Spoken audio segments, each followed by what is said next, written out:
Good evening. I'm Jesse McCall, live from the studios of Troy Young News. Tonight is January 6, 2026, and the air at the Cambodian border does not smell of the seasonal harvest. It smells of ash. It smells of scorched earth. It smells of a crime against humanity that the world is currently choosing to ignore. While the diplomats in Bangkok sip champagne and talk about regional cooperation, their soldiers are operating as state-sponsored arsonists. Tonight, we must expose the horrific reality of Thailand's attempt to annex Cambodian territory, not through law, but through fire, steel, and the systematic destruction of Cambodian homes. This is no longer, nor has ever been, a border dispute. This is an imperialist atrocity. This is the sick man of Southeast Asia, Thailand, trying to steal a future that it can no longer build for itself. Let me say it once more.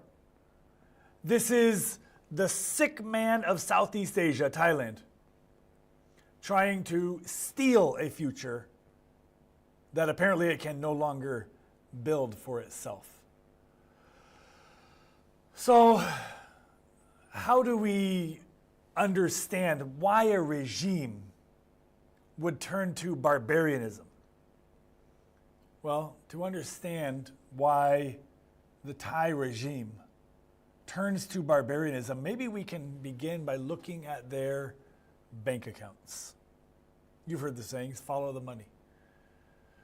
Thailand is a nation that is in terminal decline, just recently labeled by major news organizations as the sick man of Southeast Asia.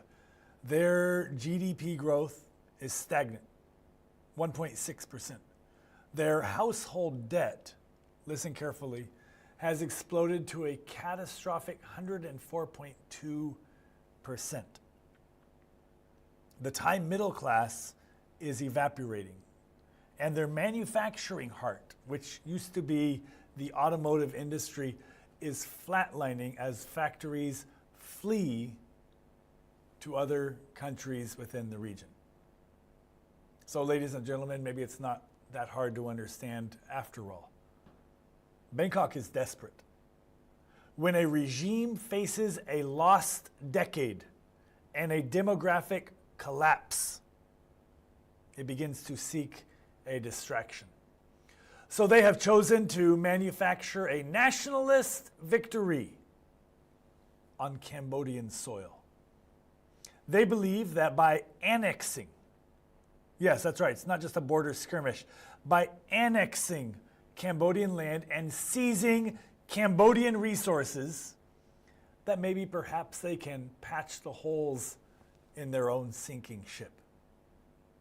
Please understand, they're not just bullies and everyone hates a bully, but they're thieves driven by an economic failure. But beyond that, there's even a greater horror. In the last several months, under the guise of what they have called Operation Yuta Bodin, the Thai military has moved from a border skirmish to defense, to now occupation, to active annexation. And their method is purely criminal. There are confirmed reports from the provinces, Oda Minche, Banti Minche, Brevahia, Thai military engineers supported by armored units at this moment are literally bulldozing Cambodian homes while families watch from the outside or watch from the fields. These are ancestral lands, homes that have stood for generations, leveled to the ground in minutes to make way for what you've heard the rhetoric before, what they're calling security buffers and what will be very soon illegal Thai settlements. World, I want to speak to you for a moment. Your voice can make a difference. You can stand up for what's right. Does a smaller, less militarily equipped nation have a chance in this day and age? Well, the precedents are being set. But you know what? As humans, as human beings, the populations of nations around the world, we do have a voice. And the tens of millions and the hundreds of millions of us can stand up and say, no more. There's not just the bulldozers. Once the Cambodian homes are flattened, then the looting, the disgusting looting begins. Look at the videos of Thai soldiers carting away tractors, farm equipment, livestock, children's bicycles, the meager savings of Cambodian farmers. And then comes the fire. Once they're finished looting, they burn the homes down, setting fire to rice warehouses, temples, to ensure that the Cambodian people won't be able to return to these lands. This is ethnic clearing. Let me read you a chilling statement from an internal Thai military brief that we were able to have in our hands from last week. They said, to secure the perimeter, the existing structures must be neutralized to prevent reoccupation. Neutralize. This is their word for burning a grandmother's house. This is their word for looting a family's life work. But we have to ask the question, how does a society get to that place?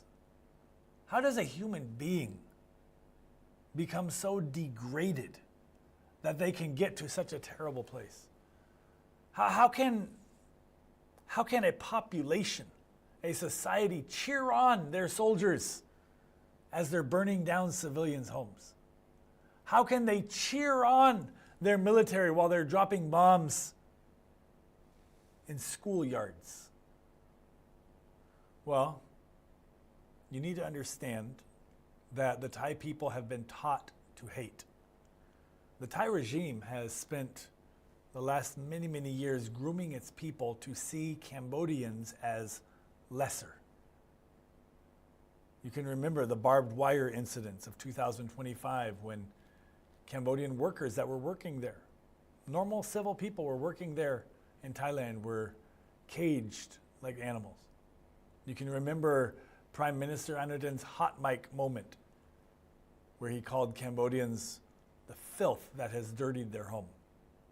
It was a hot mic moment that wasn't supposed to be heard, but this is the attitude from the top down. This racism is the fuel that fires for the fires at the border. When you tell the soldier that the person across the line is filth, they don't hesitate to use a flamethrower. The Thai state-sponsored media is also complicit.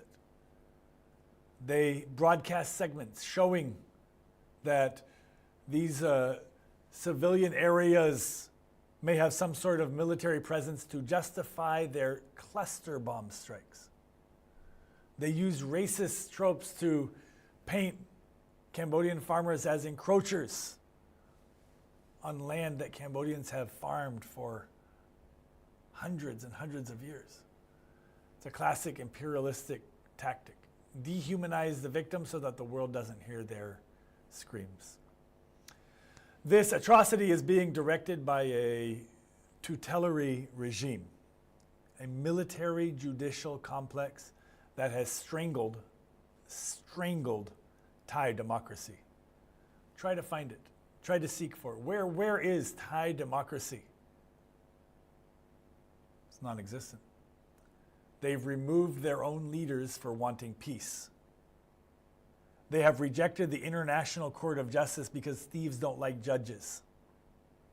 They are currently trying to even hold Cambodia's energy resources in the Gulf of Thailand hostage.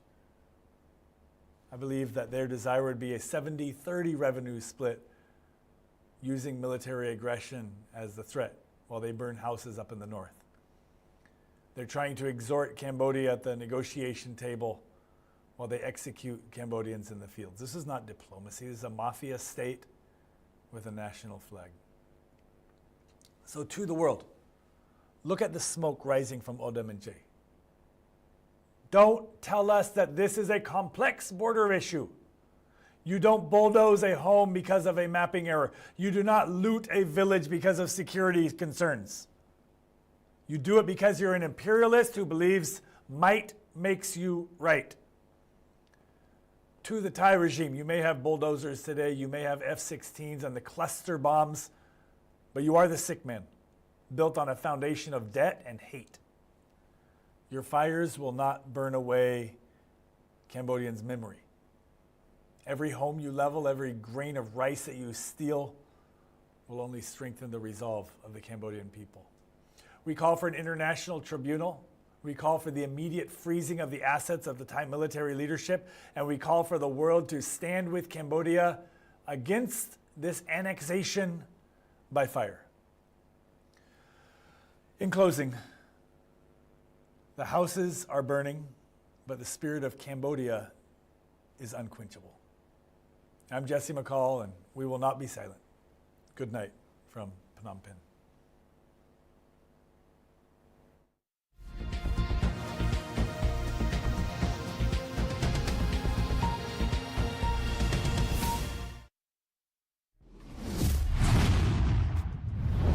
Tra Yong នាំសារពិតគ្រប់ទីកន្លែង